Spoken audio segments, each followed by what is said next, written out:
Hi there, welcome back to Apatros Review. In this episode, Capone's Lost Treasure, 1994 gangster comedy drama directed by Robert Hicks, and also known as The Glass Chain. Hi there, welcome back to Apatros Review, your guide to the wild world of science fiction action horror cinema with me, your host, Mila Sipka. If you want to spell my name, just look at the channel name. Now in this episode, we look at the 1994 film Capone's Lost Treasure, which was directed by Robert Hicks, a one-time director, and came out direct-to-video in the US in 1994. And if you want to find a copy of this film on DVD, it was released in Australia through Flashback Entertainment back in the early 2000s. This is a film-only review, by the way. Now, diving headfirst into the DVD bargain bins and second-hand treasure markets isn't always a risk-free venture when it comes to sourcing cheap candidates for one's DVD collection.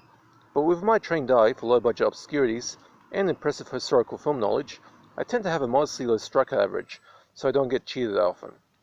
However, when it comes to buying those cheaply priced DVD box sets from the labels Flashback Entertainment and Payless Entertainment, by the way, this is Australia, so Mill Creek and their trademark 50 film box sets are not a familiar sight here.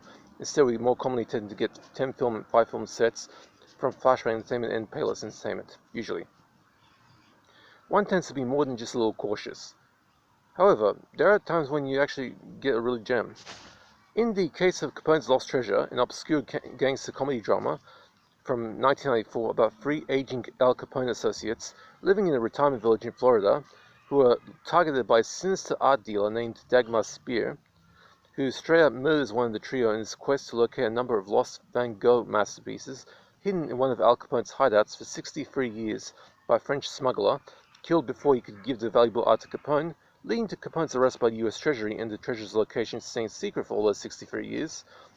Incensed by their friend's murder, the two remaining gangsters and their dead friend's goddaughter, who works as the village's activities director and art professor, and also getting the help of an old rival in the Irish mob who was closely connected with the death of the Frenchman and the deaths of 2 G-men on that night, to track down the location of the treasure and stop the evil dealer from snuffing them down as well, this turns out to be a pretty swell little movie.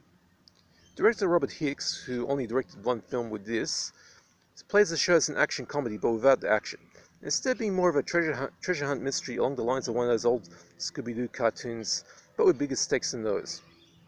The cast are all pretty much over the hill in terms of age, but they prove to be no pushovers, proving capable of bouncing gentle gangster jokes and friendly bickering between them.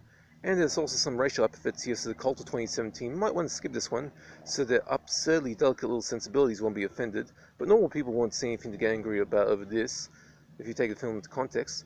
And also more than capable of taking on assault rifle wielding goons with their trusty old Chicago Pulse rifles, now I'm talking about Tommy guns, and GI-45s, and kicking the goons' asses with style. Capone's Lost Treasure isn't the most innovative film out there and not the most spectacular, but in the terms of what it is, that is, as a nice little film about a tight-knit group of old gangsters from the 1930s going on one last mission to save their lives and pull off the biggest score of their lives and earning some sweet treasure in doing so, as well as getting some kind of redemption for their pasts, then this is a modestly effective little film that fans of gangster flicks will definitely be trying to acquire a copy of. It's no Scarface, but it's pretty cool. Also notable is that all of you out there should be very respectful to all the senior citizens in the old folks' homes, and your own older relatives as well, because these people lived their entire lives long before you and your parents are born, and their lives are significant in their own way. There will come a time when you and I will join them in old age and see for ourselves as the young people of the future will look down on us as old codgers and try to ship us off to those retirement villages. So it's best if we take a fresh look at our seniors and treat them with the utmost respect. If it wasn't for them, we would not be here. So be nice to them. I dedicate this review to our lovely seniors because they deserve all the respect they need. Now, as for the gore, this is not meant to be a gory film, but Dagmar Spear gets a chance to live up to his name by getting speared, speared on a pitchfork through the neck. There's not that much blood. And there's no nudity either. You don't always need better skin to make a movie good, and this is an example of that. But this film is pretty much actually a pretty decent film for kids too, if anything. Now, Capone's Lost Treasure is a fine example of the B 6 out of 10 level of films in my collection. It's a solid seniors adventure film with plenty of seriously old school gangster ass kicking on offer here. Don't mess with those old badasses. And like I said, if you want to find a copy of this film, it is on DVD in Australia from Flashback Entertainment, but the DVD was released in the early 2000s, so it's long out of print. But you can probably find copies of it somewhere.